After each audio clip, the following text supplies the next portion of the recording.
Thank you to all my team that helped me. Now I'm not going to read their names again because I promise not to be boring.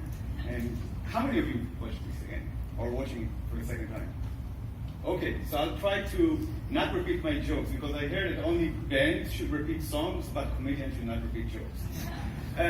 But I did mention yesterday that I was actually practicing the 360 PR. That's true. That's me watching my mistakes. And again, thank you to the team. But now let's start rolling. So I already know how many of you like podcasts. Let's just talk a little bit about this industry, and I'll try to talk slower and teach you a little bit more about it because I think it's really an amazing industry. So as I mentioned, not only that 10 billion hours have been listened to last year, which is an amazing number, but if you look at all these faces, these are people that represents the industry in an amazing way because all the way to the left, you see one of the first podcasters, Mark Maron, which it's not a trick name, it's really what he means. He actually says it explicitly every time you listen to his show. But he's a guy who operates out of his garage and just makes a living by interviewing interesting people in a cool and very engaging way. So he's the guy who actually made Obama choose, by the way. He didn't invite Obama. Obama chose to fly to his home in California, go to his garage, and be interviewed for an hour. And he bragged about it for a long time, but also shared how difficult, interesting, and stressful it was for him. And if you look all the way up, you have networks like NPR who are realizing that radio is cool, but it's not as cool as it used to be. And if you want to stay relevant and still make money out of your talent and not have them leave you to other networks, you need to start being a podcaster or a podcasting network.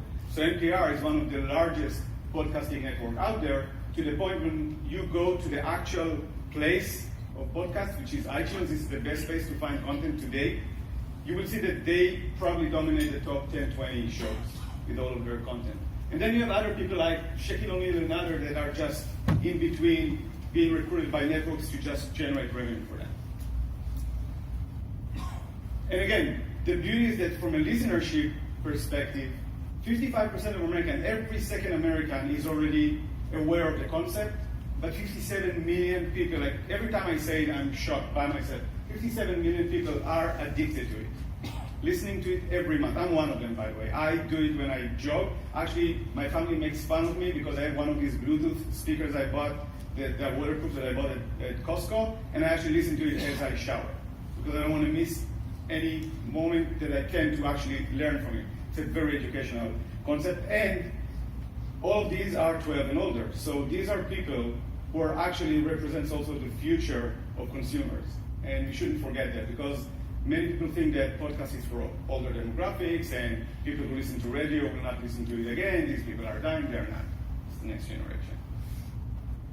And there's a lot of bling in podcasting. As I said, these guys who are creating podcasts are actually generating a lot of money out of it. And there's a correction here that was done yesterday purposely.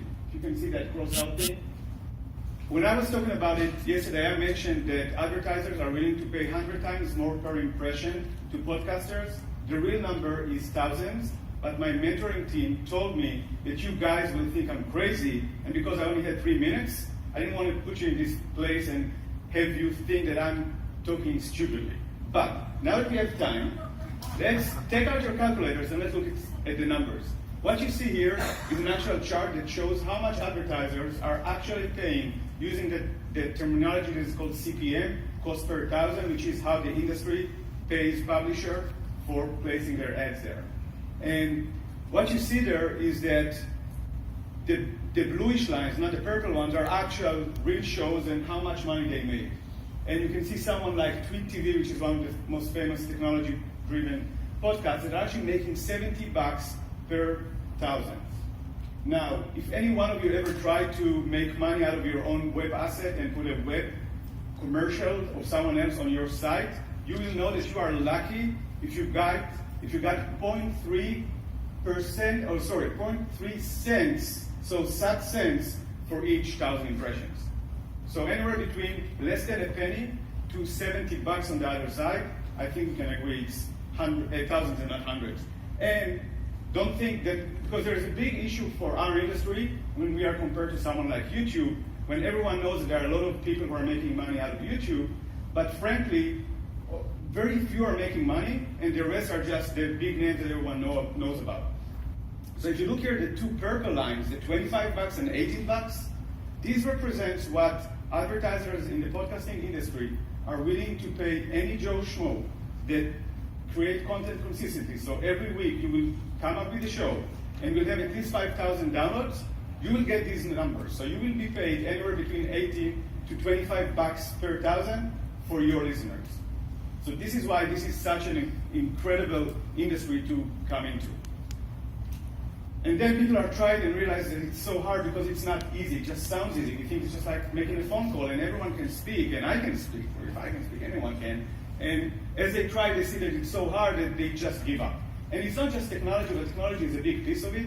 And actually, I went and calculated some numbers that are not even available in the industry. We had to do our own scrapping and searching. And the numbers are actually very sad today. These numbers represent the breakdown between how many podcasts are there on iTunes, and there are around 200,000 of them, but 46% of them stopped after 10 shows or less. So they recorded 10 shows at most and stopped. Okay, so it's really hard. This is why we created Zcast, and we think it's the easiest way to podcast ever. All it takes, and as I mentioned yesterday, just 2 steps. You record and publish. It doesn't take any more effort than that. Our backend will take care of everything else for you. Again, I don't have much time, but I'll try to be a little bit more elaborate. We do iTunes synchronization. We give you analytics. We do monetization for you. So we will allow you to actually tie into all these advertisers to make money without even knowing how to express yourself there. Since we launched, the industry agreed with us. We got to the 1,000 Club on Product Hunt. We got 60,000 users, and again, without paying a dime for marketing. And we got thousands of podcasts being created, and more than 200,000 times people listen to them. I didn't show that yesterday because I didn't have enough time, but these are all the people who actually wrote about us when we launched. We even got to, I don't know if you heard of Snap. We have a thing that's called, it's a cool app, you should try it. So we actually were app of the day on Snap the day we launched. And also it's a pretty cool environment to be in. Like, we're not the only one. If you look at the competition, you have companies, first of all, our biggest competitor by far are do-it-yourself, are people who are reading blogs. Like that picture I showed you, the black and white one that showed all the cables, it's a blog that teaches you how to become a podcaster. So these are by far the biggest competitors for us, and this is the reason why so many of the people don't go beyond the 10th episode. Because even if you're technical, just setting up and removing that equipment every week is something that you really need to be committed to.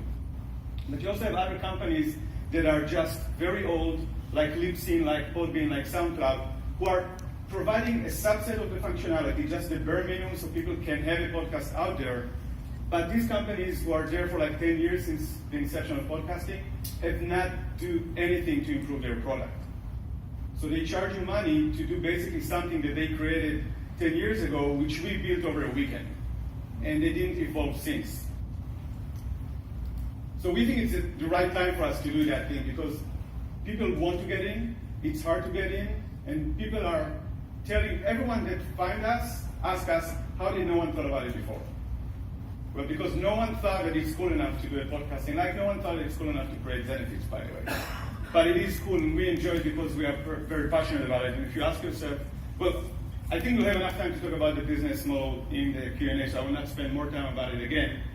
But just about who we are. So I was both been there, done that. I've been part of 41st Parameter. I actually did a nice exit here a couple of years ago. But before that, I've been to audio engineering, fixing equipment. Audio is my life. My partner is actually a guy who's been called the Robert Scoble of Israel by Robert Scoble himself. So I think that's proof. And that's it.